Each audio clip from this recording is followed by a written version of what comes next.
you should also decline the referral, principle 4, if you're unable to be impartial.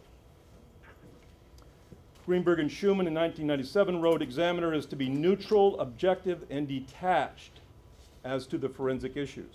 And I understand that Joe's position, and some others, is that doing a pre-employment psychological evaluation precludes you from doing so. I don't believe so. If I did believe that, I would have to decline it. I don't believe that.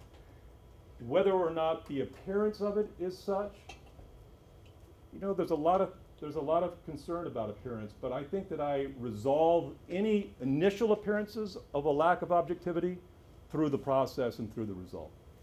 So it's not something I've ever had reason to believe is an issue, and frankly, it has never once been raised in a single evaluation I've ever conducted at the other end. The crucial test of bias, according to Kirk Heilbrunn and Tom Grisso and Alan Goldstein, is whether it, quote, would keep the evaluator from moving from data to whatever conclusions are best supported by such data. I think that's a strong test of bias. And there are plenty of fitness for duty cases that I decline because I don't think I can be impartial. Because I do have very strong opinions about that individual for reasons that may have to do with the nature of the offense or may have to do with prior contact. Can you give us a recent example? A recent example. Forget recent.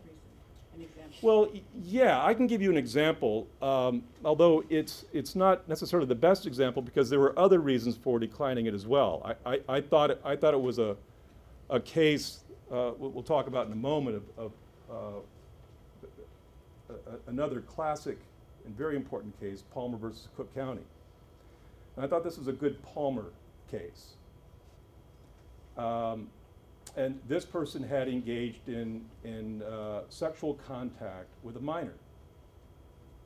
And it occurred at a time when my daughter was about the same age, and I'm thinking, I'd kill this son of a bitch. Are you kidding? I had real strong moral, personal objections to this person's behavior.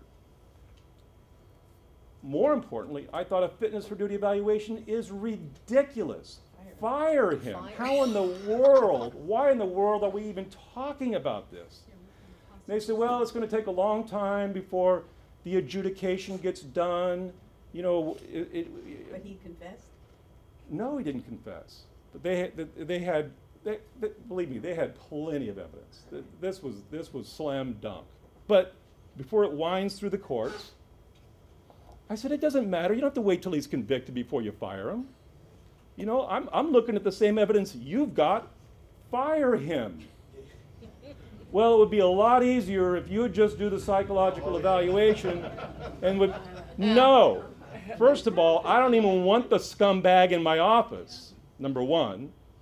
I'd have to clean the carpet.